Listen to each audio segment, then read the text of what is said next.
Hai guys, kembali lagi di video YouTube aku. Seperti judulnya, kali ini aku akan mengulas sebuah film yang berjudul Last Night in Soho menggunakan sudut pandang feminisme.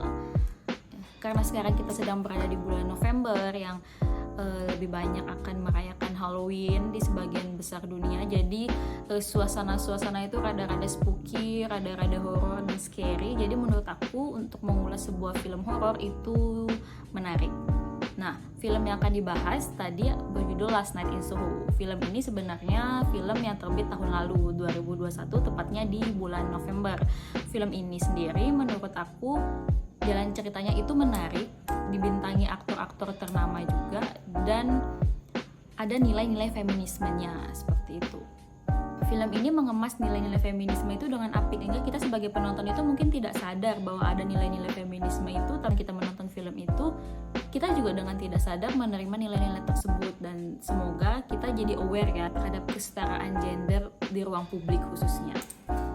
Oke, tanpa basa-basi, kali ini kita langsung aja mulai untuk membahas film Last Night in Soho ini menggunakan sudut pandang feminisme. Pada bagian pertama, aku akan mencoba menjelaskan sedikit tentang deskripsi film ini dan sinopsis singkat dari film Last Night in Soho ini. Oke, filmnya berjudul Last Night in Soho, di mana Last Night in Soho ini tayang pertama kali pada bulan November 2021. Film Last Night in Soho ini disutradarai oleh Edgar Wright. Film ini dibintangi artis-artis ternama, antara lain ada Anya Taylor-Joy, Thomasin McKenzie, Diana Rigg, Matt Smith, dan Michelle Yeoh. Sinopsis dari Last Night in Soho ini menceritakan kisah seorang remaja bernama Elvis Turner, atau yang kerap dipanggil dengan sebutan Ellie. Ellie ini bercita-cita ingin menjadi seorang perancang busana terkenal. Si tokoh Ellie ini memiliki indera keenam atau sixth sense, di mana dia bisa merasakan kehadiran makhluk lain atau hantu, salah satunya lewat mimpi. Pada suatu malam, tokoh Ellie ini bermimpi melihat suatu kehidupan dari seorang perempuan di masa lalu, lebih tepatnya di era 60-an.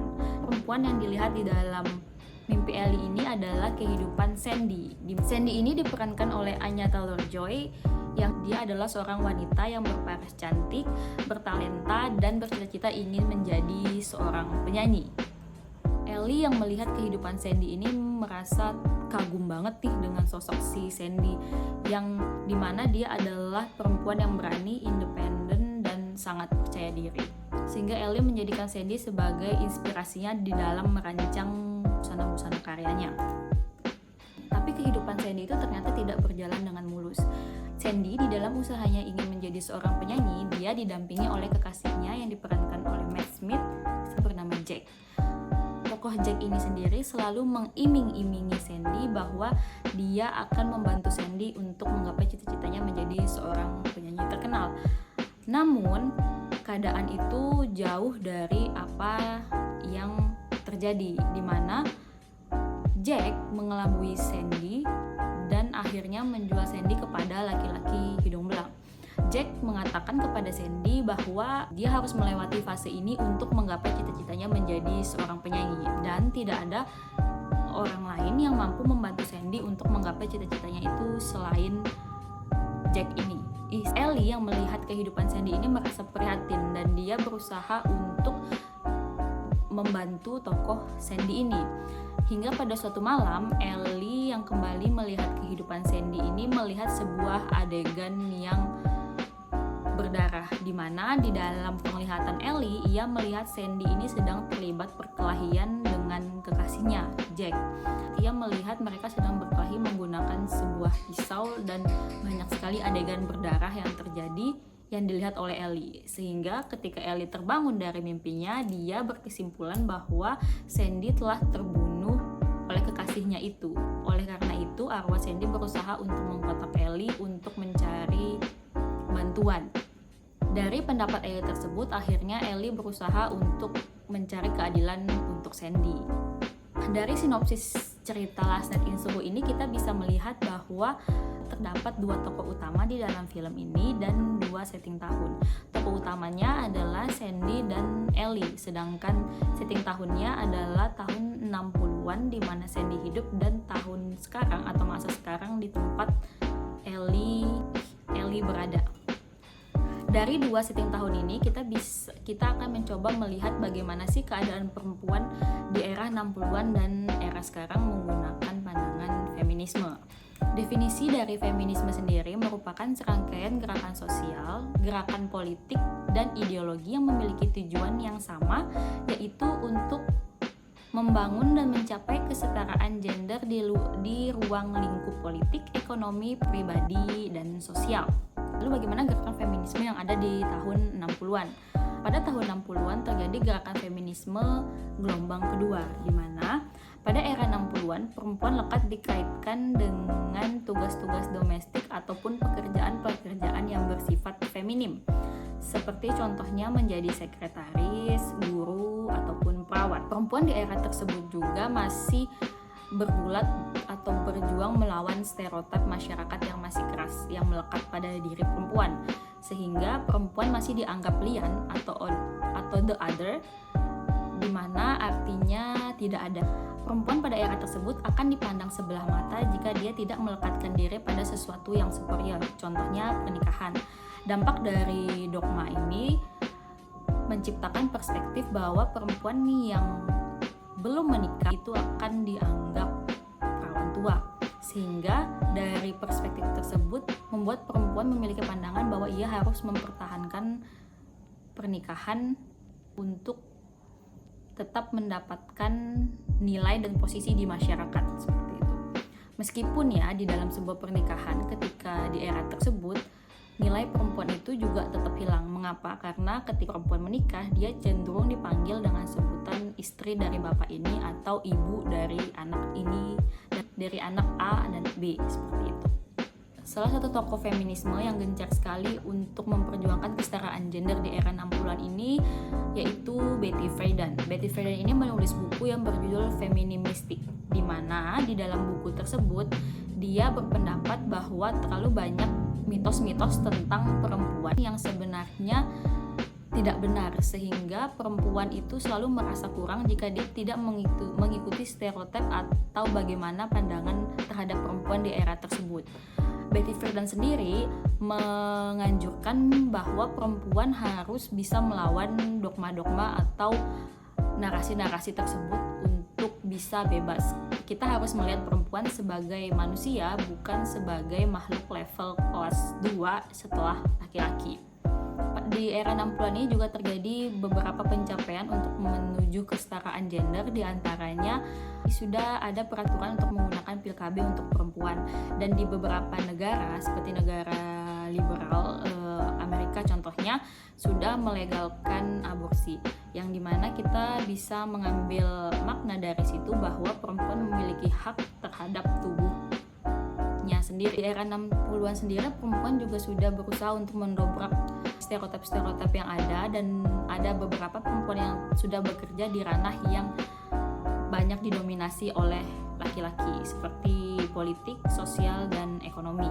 Oke, sekarang kita lanjut di era sekarang. Gimana sih keadaan gerakan feminisme itu di era sekarang? Pada era sekarang itu lebih umumnya disebut dengan feminisme gelombang keempat. Meskipun sedikit kabur kapan mulainya feminisme gelombang keempat ini, beberapa ahli mengatakan bahwa salah satunya dimulai dengan perkembangan teknologi yang cepat, sehingga gerakan feminisme gelombang keempat ini mampu menyebar luas melalui platform sosial media yang ada. Gerakan kesetaraan gender fase feminisme gelombang keempat ini lebih bersifat inklusif, di mana tidak hanya memperjuangkan kesetaraan perempuan saja, tapi memperjuangkan semua kesetaraan gender yang ada tanpa memandang jenis kelamin, ras, ataupun etnis, seperti itu.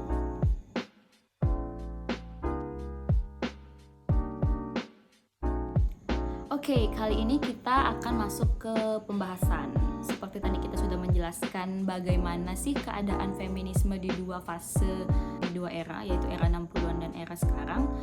Sekarang kita akan coba melihatnya melalui film Last Night in Soho ini.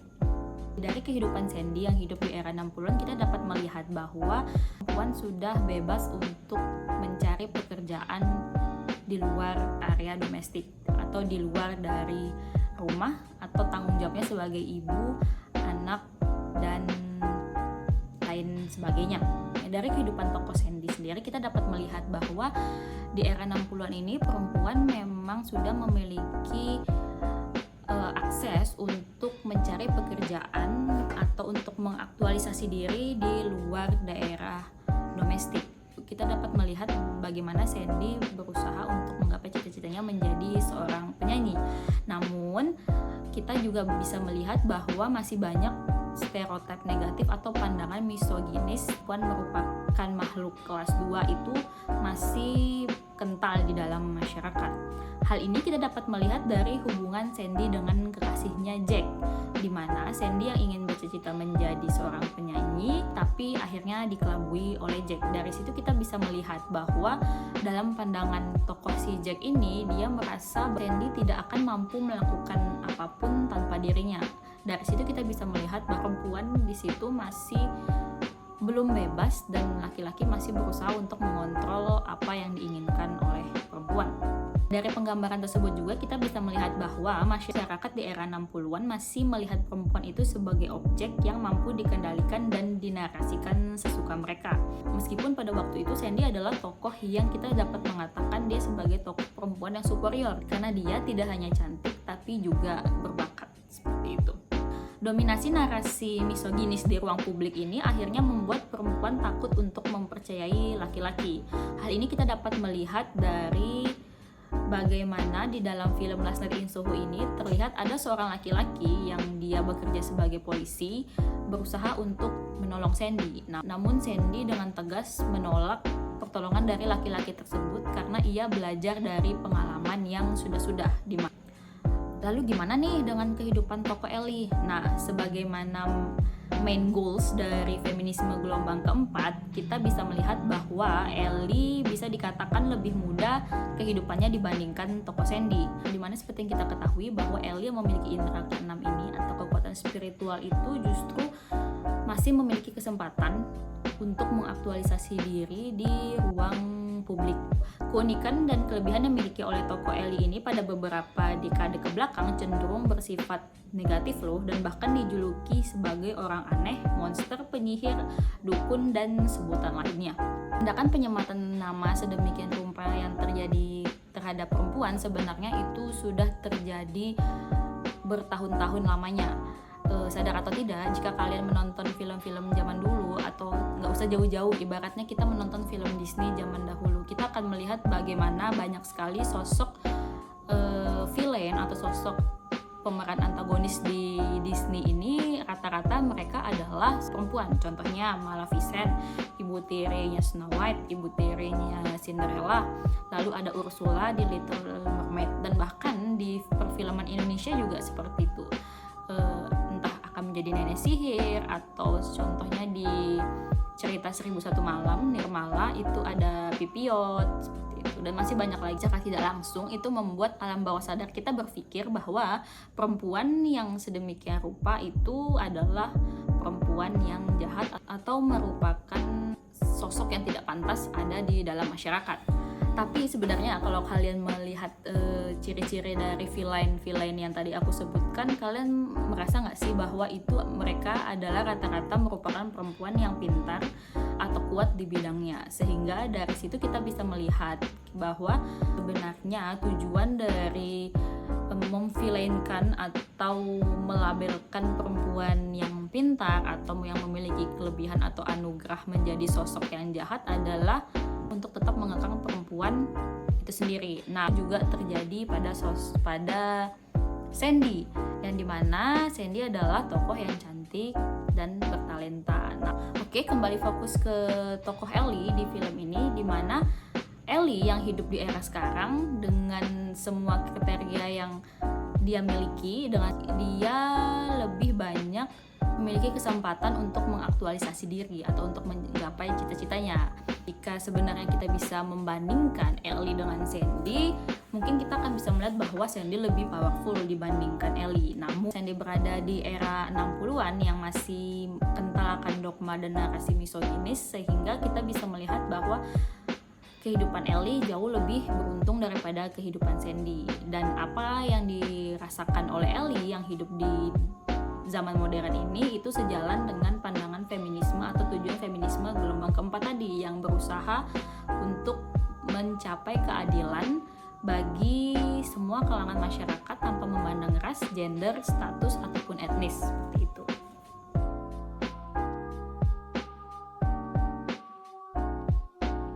Plot twist di dalam film ini mengetahui bahwa ternyata sosok Sandy itu masih hidup.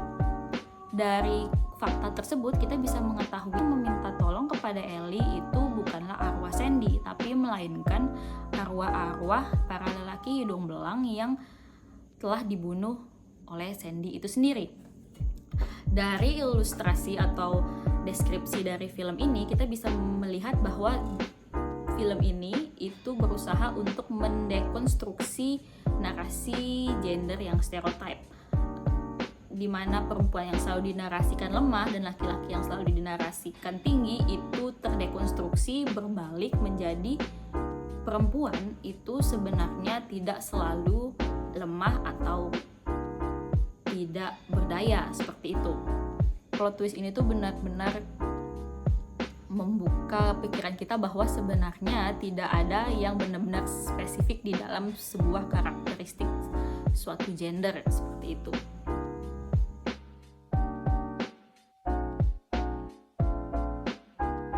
Inklusivitas gender di dalam film Last Night in Soho ini benar-benar terlihat jelas, meskipun masih ada orang yang tidak percaya terhadap perempuan. Contoh satunya di dalam adegan ketika Ellie ke kantor polisi dan polisinya yang laki-laki itu tidak mempercayai apa yang dikatakan oleh Ellie, sedangkan polisi yang perempuan atau staf yang perempuan yang bekerja di kantor polisi tersebut percaya dengan apa yang dikatakan oleh Ellie, seperti itu.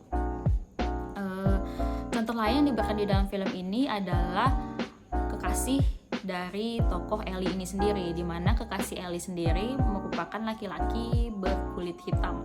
Di situ kita bisa melihat bahwa pasangan Ellie dengan kekasihnya ini itu menghancurkan stereotip bahwa perempuan berkulit putih itu lebih tinggi dibandingkan laki-laki berkulit hitam, yang selama ini itu selalu dinarasikan demikian, karena kembali lagi seperti di era-era slavery seperti itu, manusia itu tidak hanya dikelaskan berdasarkan jenis kelamin, namun juga warna kulit, ras, ataupun etnis, seperti itu. Sehingga posisi pertama selalu ditempatkan oleh laki-laki kulit putih, lalu di bawahnya ada perempuan kulit putih, di bawahnya lagi ada laki-laki kulit hitam, dan di bawahnya lagi ada perempuan kulit hitam, yang bahkan di beberapa sumber mengatakan bahwa perempuan kulit hitam pada era slavery atau era perbudakan itu disamaratakan dengan benda, hewan yang bisa diperjualbelikan dan digunakan sesukanya.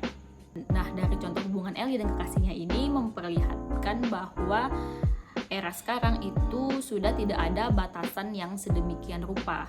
Semuanya sudah cair dan semua orang, semua manusia itu berhak mendapatkan hak dan keadilan yang sama.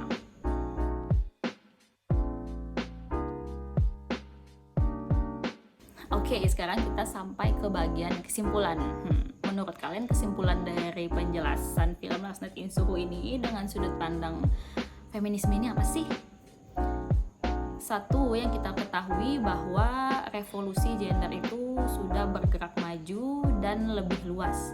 Tidak hanya memperjuangkan kesetaraan perempuan, tapi memperjuangkan kesetaraan semua gender tanpa memandang warna kulit, ras, ataupun hal-hal lainnya. Yang kedua adalah perempuan itu tetap perempuan. Maksudnya gimana sih? Hal itu kita bisa melihat bahwa sebenarnya yang membedakan perempuan masa lalu dan perempuan sekarang itu hanyalah kesempatan yang diberikan. Contohnya, jika Sandy mendapatkan kesempatan yang sama seperti Ellie, mungkin dia akan bisa hidup bahagia seperti yang dirasakan oleh Ellie. Simbolisasi dari perempuan yang sama ini dapat terlihat dari scene di mana Ellie memperagakan busana-busana rancangannya, di mana Ellie yang selalu terinspirasi dengan Sandy, salah satu baju gong yang ada di dalam pameran busana rancangan Ellie tersebut adalah baju berwarna chiffon pink, terinspirasi dari pakaian Sandy yang ditambah dengan ornamen-ornamen lebih kekinian seperti itu. Dari situ kita bisa melihat bahwa yang membedakan perempuan sekarang dan perempuan saat ini itu hanya kesempatan yang diberikan oleh masyarakat seperti itu. Yang ketiga adalah perjuangan feminisme itu tidak boleh berhenti pada titik ini. Bagaimanapun tidak dapat dipungkiri masih ada segelintir orang yang percaya atau pandangan misoginis. Contohnya di dalam film ini dinarasikan bagaimana si polisi tadi tidak mempercayai Ellie dan sosok Sandy yang akhirnya kita ketahui masih hidup lebih memilih untuk bunuh diri daripada melaporkan dirinya ke polisi. Hal itu kita bisa melihat bahwa masih ada pandangan masyarakat yang rendah terhadap perempuan ataupun gender lainnya, dan sehingga sosialisasi mengenai perjuangan kesetaraan gender itu tidak boleh berhenti di titik ini. Hal itu kita bisa melihat karena akan selalu ada orang yang masih tidak percaya atau masih belum mau menerima manusia lain itu berada setara dengan dirinya seperti itu. Oke guys, aku rasa sekian dari penjelasan film Last Night in Soho ini dengan sudut pandang feminisme. Jika kalian suka, jangan lupa like dan subscribe. Dan jika video ini bermanfaat, jangan lupa share ke teman-teman kalian. Dan jika ingin ada yang berpendapat nih tentang film ini atau ingin berdiskusi, silakan komen di bawah. Tapi jangan lupa selalu menggunakan kata-kata yang sopan ya. Oke, sekian dari aku. Pamit undur diri. See you guys on the next time. Bye.